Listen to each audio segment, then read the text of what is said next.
Bismillahirrahmanirrahim. Assalamualaikum warahmatullahi wabarakatuh. Waalaikumsalam warahmatullahi wabarakatuh. Bener ini tadi loh. Ya canda ya nggak apa-apa. Bismillahirrahmanirrahim. Dan kasih. Siapa ini, Mas?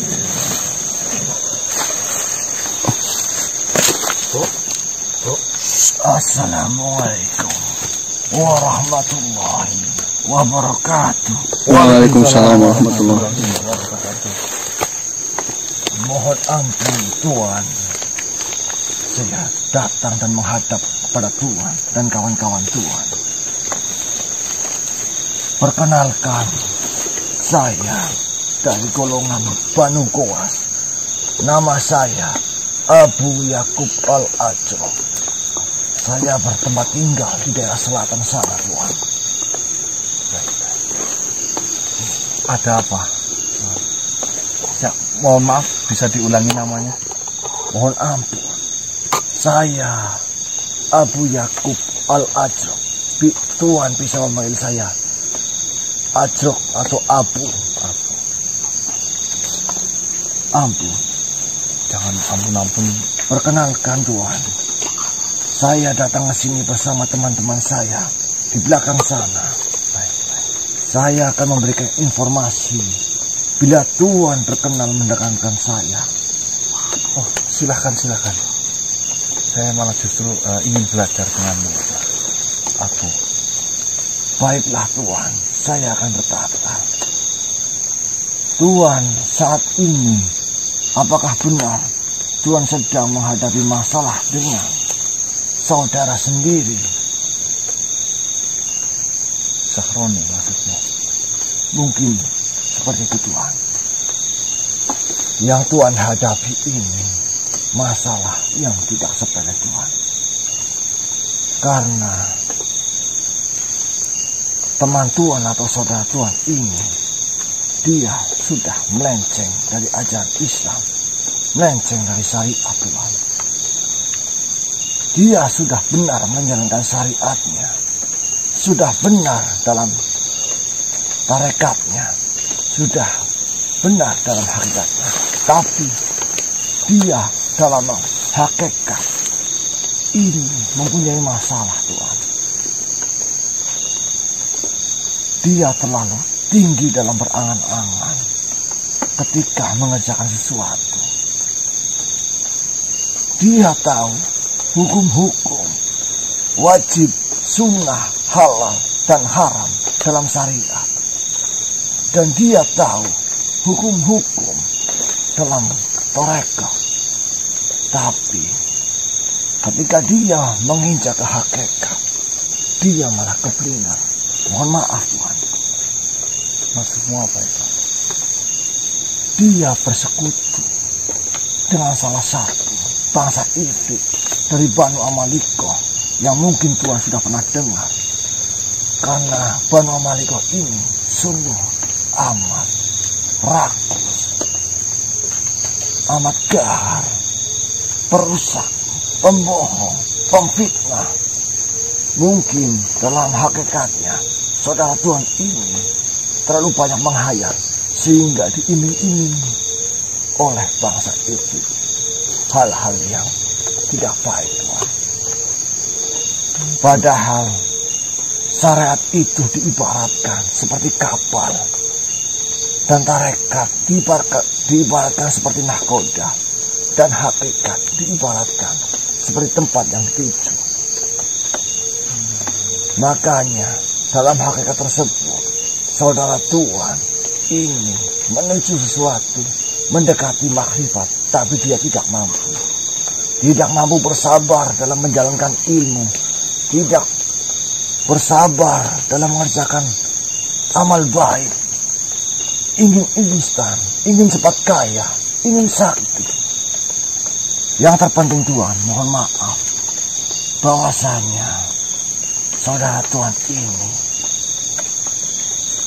dia memegang tolasim, 4 mandal malaikat Tuhan. Tolasim. Apa itu tolasim? Tolasim adalah garis tangan atau tulisan tangan dengan bentuk pola rajah Tuhan, Di dalamnya mengandung rumus-rumus, tulisan-tulisan yang mengandung energi.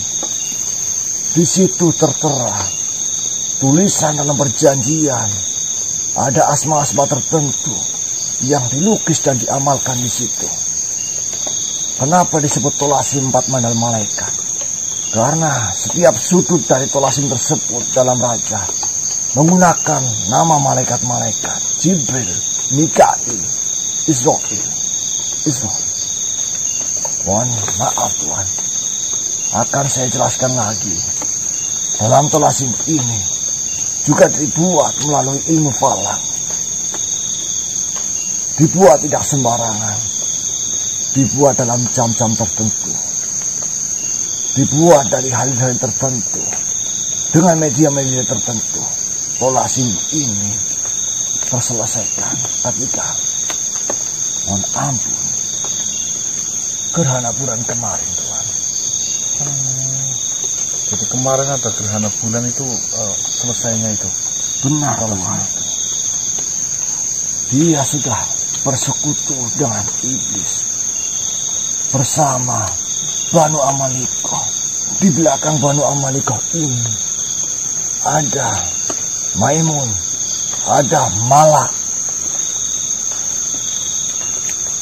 Saya dari golongan Banu Kuas dan rekan-rekan saya dari Banu Toyarun dan Banu Nu'man tidak bisa berbuat banyak Tuhan, karena kawan Tuhan memegang Tolasim 4 mandal malaikat. Astagfirullah. Berarti Kang Sahroni ini memegang, bisa dikatakan pusaka ya? Benar Tuhan. Pusaka ini dulu diajarkan oleh Syekh Asif bin Barkoya, wazirnya Nabi Sulaiman atau menterinya Nabi Sulaiman. Dituangkan dalam suatu kitab dan dia mempelajarinya sendiri, tapi dibuat untuk kejahatan Tuhan. Maka dari itu saya mohon kepada Tuhan, sadarkanlah saudara Tuhan, karena sudah jadi kewajiban Tuhan sesama manusia untuk mengingatkan sesamanya. Jadi sebelumnya saya minta maaf Tuan Abu. Jangan panggil saya Tuan Abu, terlalu berat buat saya Tuhan. Jadi kemarin si Sahroni ini mempunyai sebuah energi yang sangat luar biasa, yang sangat sulit untuk dikalahkan. Apakah kau mempunyai cara tersendiri untuk mengalahkan si Sahroni itu? Saya ada Tuhan untuk pembentengan diri. Biar nanti saya tuliskan suatu mandal atau wafak untuk Tuhan. Jikalau sekarang Tuhan tidak membawa kertas, mungkin besok atau lain kali saya datang lagi. Mandal atau wafak apa itu? Wafak menurut Islam ada beberapa yang bilang ini adalah azimat. Tapi dalam hikmah, wafak atau mandal ini dibuat untuk media saja Tuhan. Diibaratkan seperti pisau. Kita membuat pisau tujuannya untuk apa? Jika kita membuat pisau tujuannya untuk disembah, maka itu salah atau dibuat kejahatan. Sama halnya dengan Tolasim dan wafak atau sebagainya.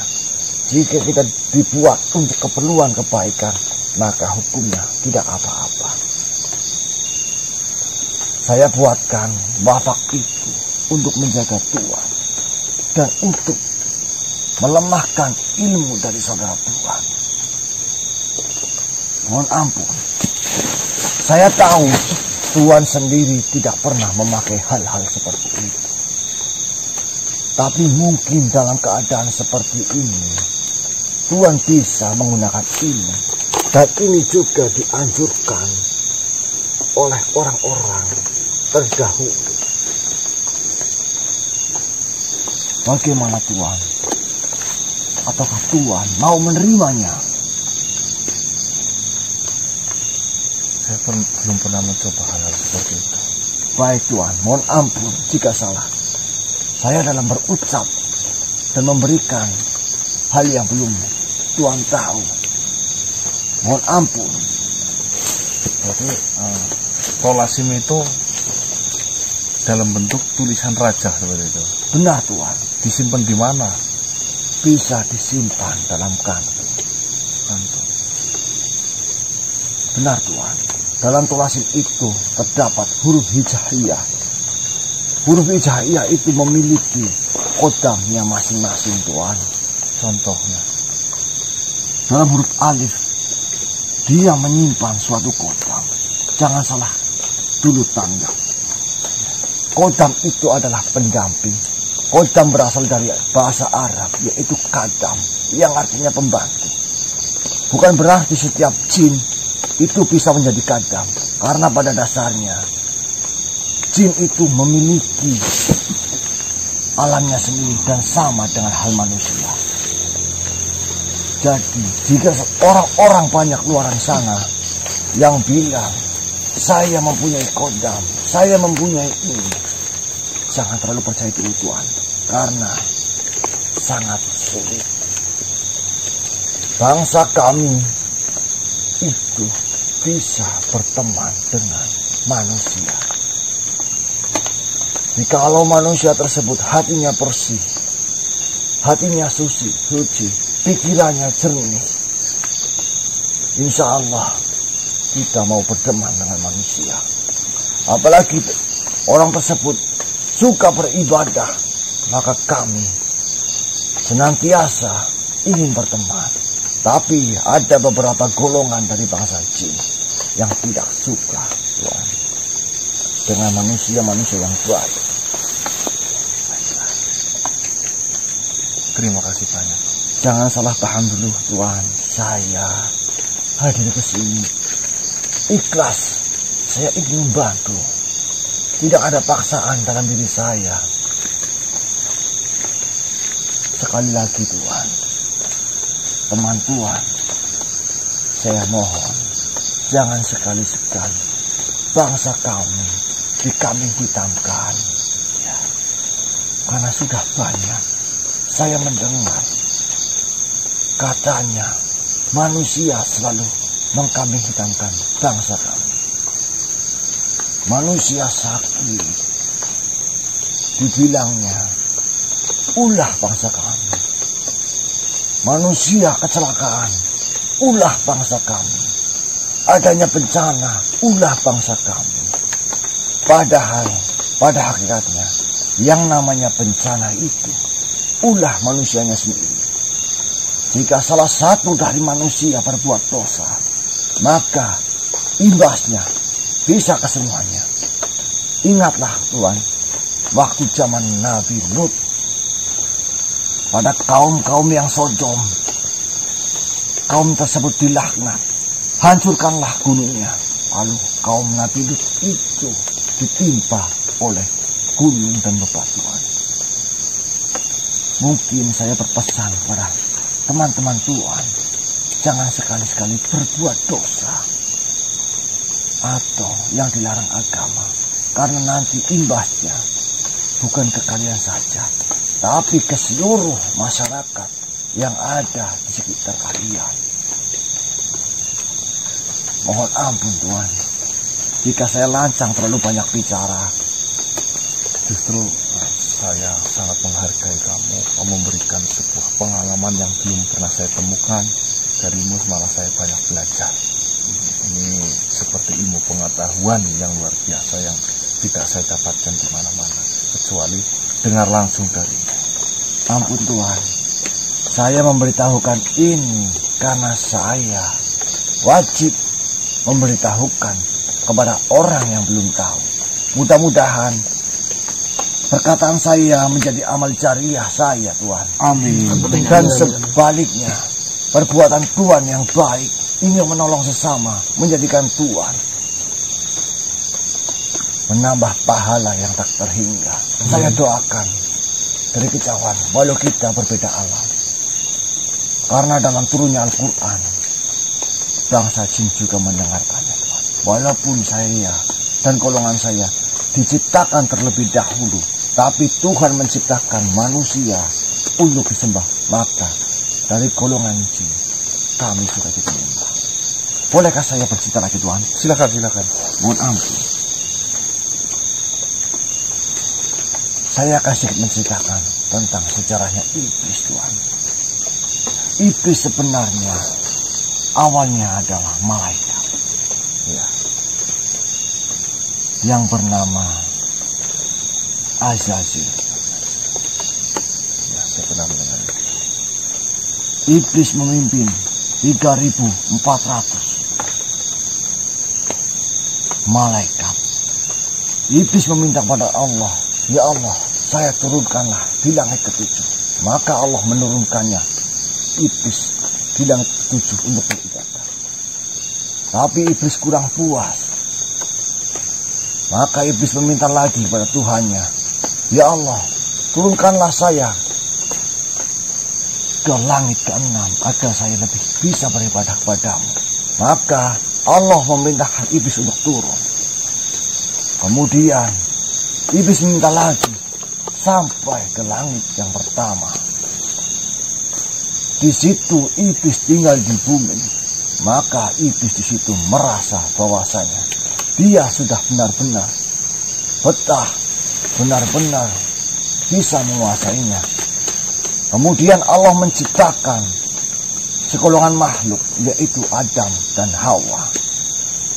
Ketika itu malaikat disuruh untuk menyembah Siti Adam dan Siti Hawa dan Adam.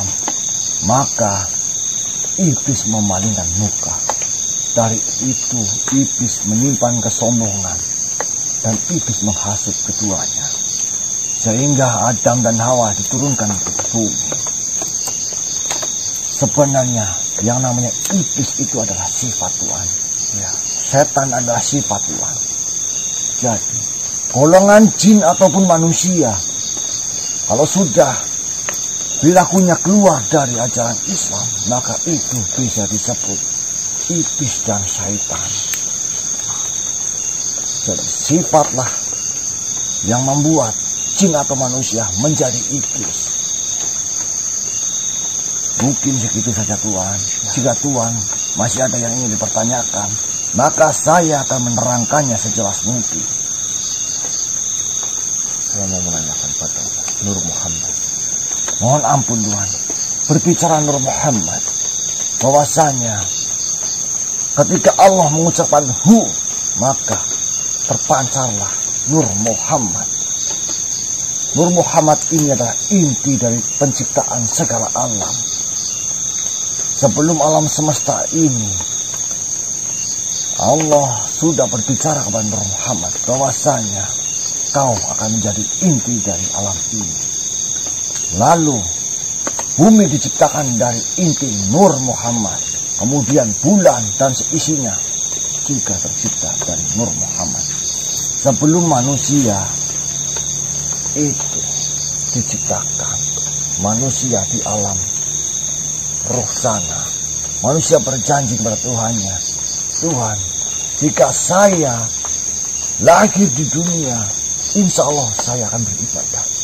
Tapi ketika roh manusia masuk ke dalam alam rahim dan lahir, manusia lupa. Maka dari itu, seorang bayi ketika melahir dunia, dia menangis karena dia lupa dengan janjinya Tuhan. Apakah Tuhan tahu? Ketika bayi di dalam kandungan, apakah bayi itu mengeluarkan kotoran atau kencing, Tuhan? Mohon ampun. Ya, saya tidak tahu mengenai hal itu.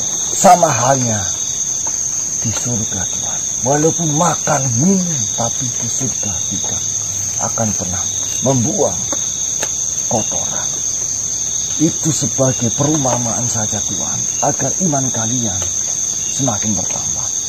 Nur Muhammad ini, Tuhan, menciptakan terpecah-pecah sangat banyak sekali.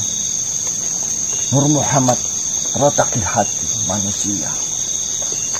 Maka dari itu sangat dianjurkan manusia untuk bersolawat, karena solawat itu akan menyelamatkan manusia dari siksa yang telah Allah tentukan. Mohon ampun, Bagaimana Tuan jawaban dari saya? Luar biasa. Jika saya menerangkan Nur Muhammad lagi, mungkin waktunya terlalu lama. Karena itu nanti bersinggungan dari awal penciptaan makhluk. Nanti terkait dengan kalimat Bismillahirrahmanirrahim. Mohon ampun, mungkin lain kali saya akan terangkan ya apa itu Bismillah. Dari Al-Quran dirangkum menjadi Fatihah. Dari Fatihah dirangkum menjadi Bismillah. Dari Bismillah dirangkum menjadi huruf B. Mungkin segitu saja Tuhan. Saya undur diri. Jika saya ada salah kata, saya dari golongan jin, dari Banu Goas, Banu Toyarun dan Banu Nukman. Saya mohon ampun undur diri. Assalamualaikum warahmatullahi wabarakatuh. Waalaikumsalam warahmatullahi wabarakatuh.